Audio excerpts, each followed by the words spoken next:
Assalamualaikum warahmatullahi wabarakatuh. Bagaimana kabar kalian hari ini? Semoga kalian dalam kondisi sehat walafiat dan tetap semangat untuk belajar di rumah. Kembali lagi dengan Bu Fadil pada pembelajaran tematik. Setelah 2 minggu kemarin kalian melaksanakan penilaian tengah semester. Kali ini kita akan belajar tema 7, kebersamaan. Subtema 1, kebersamaan di rumah. Selamat belajar. Kebersamaan di rumah. Suasana kebersamaan di rumah Siti pada hari Minggu. Ayah, ibu, Siti, dan Ali berada di depan rumah. Siti dan Ali sedang memberi makan ayam. Ayah membersihkan selokan. Ibu menyapu halaman belakang rumah. Seusai bekerja, mereka makan bersama. Nah, itulah contoh kebersamaan di rumah. Tentunya kita semua selalu bersama-sama ya, apalagi pandemi seperti ini. Pasti kalian bersama keluarga kalian menghabiskan waktu di rumah saja. Ayah Siti pandai mendongeng. Siti sangat suka dengan dongeng. Hampir setiap minggu ayah Siti mendongeng. Seusai mendongeng, ayah Siti menceritakan isi dongeng. Banyak sekali contoh yang baik dalam dongeng. Dengarkan dongeng kecerdikan menumbuhkan kebaikan. Kecerdikan menumbuhkan kebaikan. Di sebuah gurun pasir hiduplah ular dan tikus pasir.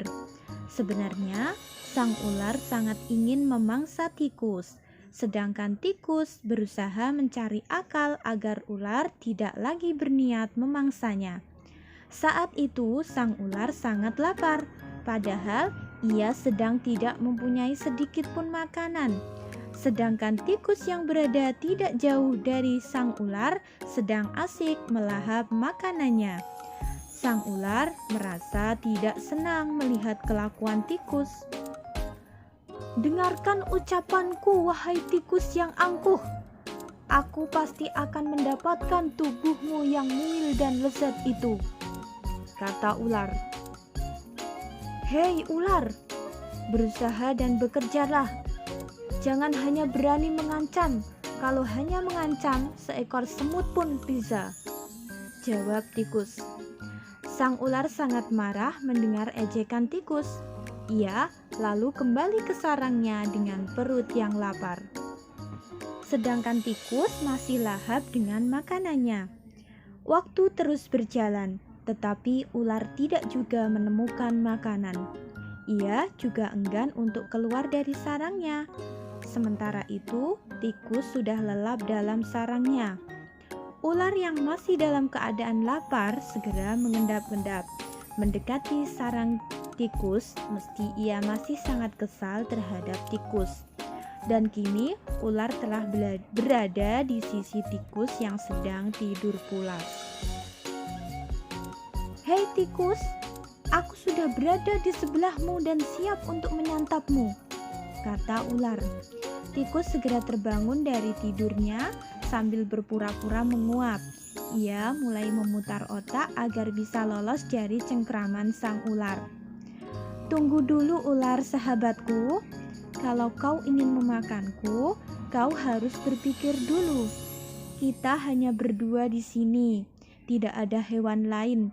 Jika kau memakanku, maka kau akan sendiri. Kau tidak akan mempunyai teman yang dapat kau ajak mencari makan.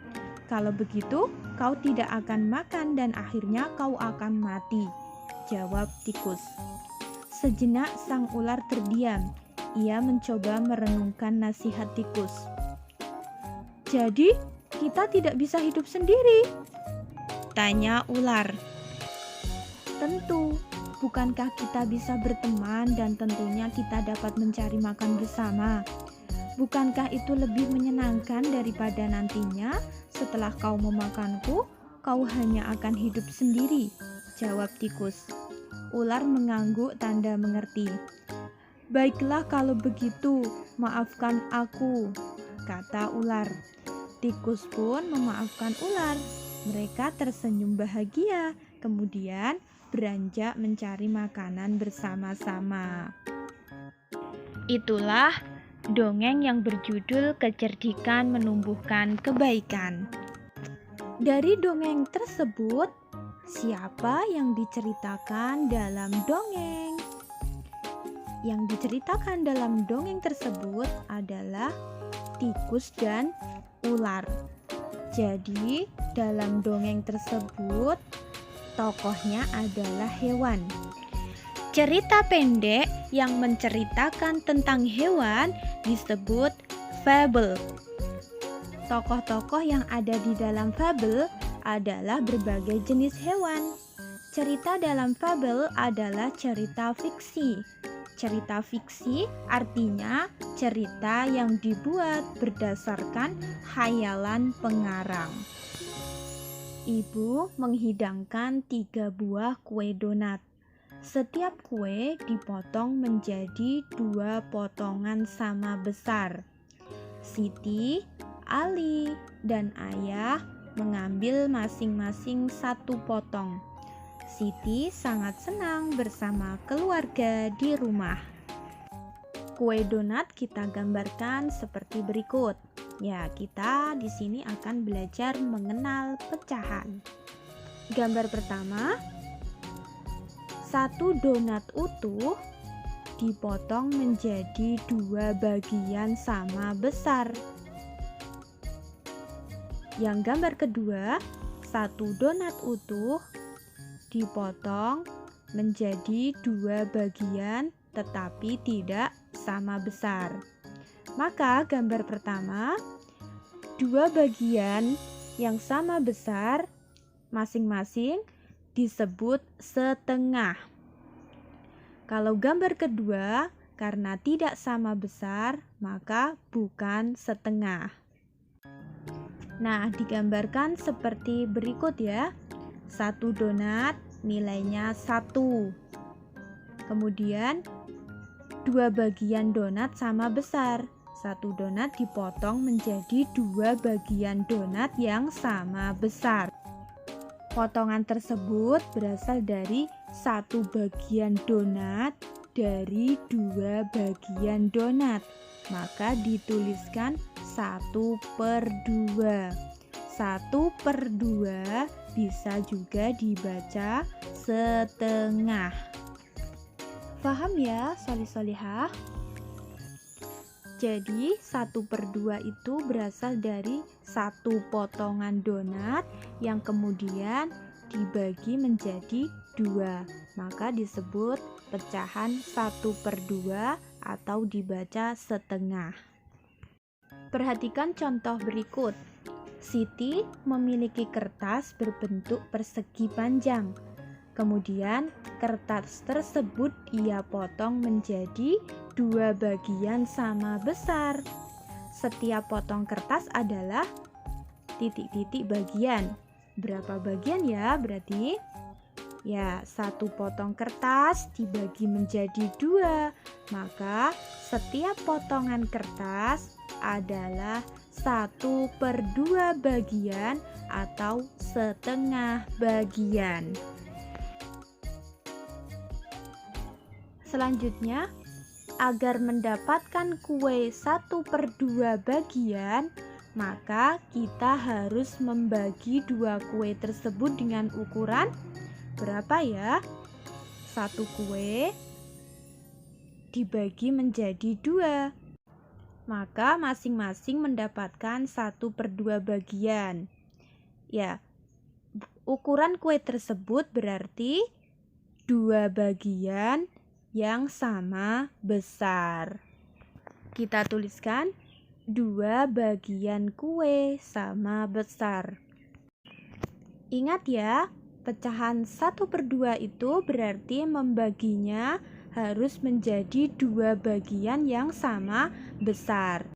Jika tidak sama besar, maka bukan pecahan 1/2 atau setengah. Selanjutnya, arsirlah setengah bagian dari gambar berikut. Gambar pertama yaitu persegi panjang yang akan kita arsir setengah bagiannya. Maka yang kita arsir adalah hanya setengahnya saja, tidak semuanya. Maka akan seperti ini. Supaya lebih rapi, kalian mengarsirnya menggunakan penggaris ya. Untuk yang bangun kedua sama, yaitu persegi panjang, akan kita arsir setengah bagiannya. Maka yang kita arsir hanya setengahnya saja. Nah, mudah kan solih-solihah?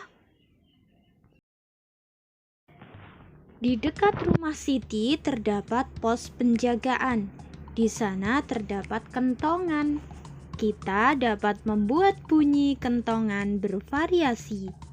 Bunyi yang teratur berulang disebut birama. Perhatikan pola ketukan birama berikut. Nah, 1, 2 di sini 1, bawahnya ada K, keterangannya bunyi kuat.